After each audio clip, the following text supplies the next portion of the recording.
Berikut 4 urutan teknik pengendalian hama yang efektif dan efisien pada kutu kebul yang telah resisten menggunakan insektisida sintetik. Pertama, tabel perkembangan tanaman cabai mulai dari benih sampai panen dengan memasukkan komponen umur tanaman. Kedua, grafik perkembangan hama kutu kebul pada cabai mulai dari benih sampai dengan berbuah.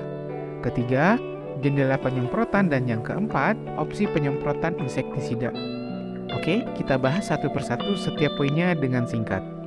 Pertama, tabel perkembangan tanaman cabai. Pada tabel ini, kita memasukkan komponen umur pada setiap tahapan perkembangan tanaman, mulai dari penyemaian sampai dengan berbuah hingga panen. Kedua, grafik perkembangan hama kutu kebul mulai dari benih sampai dengan tanaman berbuah. Nah, di sini, grafik populasi hama kutu kebul selalu meningkat seiring dengan pertambahan umur tanaman, sehingga tidak ada penurunan populasi hama pada tahapan tertentu pada tanaman cabai. Ketiga, buat jendela penyemprotan. Jendela penyemprotan adalah waktu yang dibutuhkan untuk menyemprotkan insektisida tertentu. Jendela penyemprotan terdiri dari 2 jenis, yaitu 15 hari untuk kutu kebul, trips, kutu daun dan tungau, sedangkan 30 hari untuk ulat dan serangga dewasa pemakan daun. Jadi, jendela penyemprotan pada hama kutu kebul pada tanaman cabai sebanyak 9 jendela penyemprotan. Masing-masing jendela terdiri dari 15 hari. Pada hama kutu kebul, jendela penyemprotan yaitu selama 15 hari. Kenapa 15 hari? Hal ini disebabkan karena selama 15 hari, kutu kebul telah menyelesaikan satu siklus hidup sehingga dihasilkan generasi kedua. Dan begitu seterusnya hingga generasi ketiga, keempat, kelima, hingga tanaman cabai berbuah. Keempat, gunakan insektisida sintetik pada jendela penyemprotan pertama, yaitu 15 hari pertama.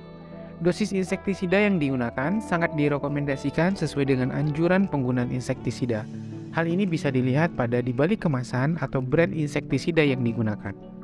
Setelah penyemprotan insektisida pada jendela pertama, yaitu 15 hari pertama selesai dilakukan, selanjutnya, aplikasikan penyemprotan insektisida dengan bahan aktif yang berbeda dari jendela pertama.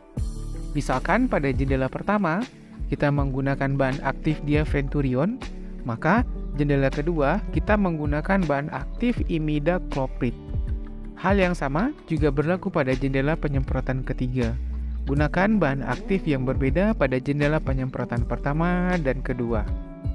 Hal ini dapat disimpulkan pada gambar berikut.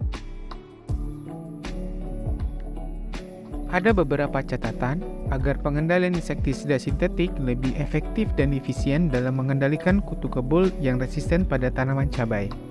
Pertama, bahan aktif yang digunakan haruslah berbeda pada setiap jendela penyemprotan. Kedua, jika memungkinkan, sangat direkomendasikan minimal menggunakan 3 jenis bahan aktif insektisida yang berbeda. Ketiga, lakukan pengamatan kutu kebul sebelum dan sesudah penyemprotan. Hal ini bertujuan untuk mengetahui efektivitas penyemprotan insektisida dalam menekan populasi hama kutu kebul pada tingkat terendah sebelum diambil langkah pengendalian yang lebih kuat. Dalam satu penyemprotan, aplikasi insektisida dapat dilakukan lebih dari 1 kali. Pada kasus populasi hama yang tinggi, penyemprotan dapat dilakukan 2 kali dalam 1 minggu. Berikut contoh rencana lengkap pengendalian kutu kebul resisten menggunakan insektisida sintetik pada tanaman cabai.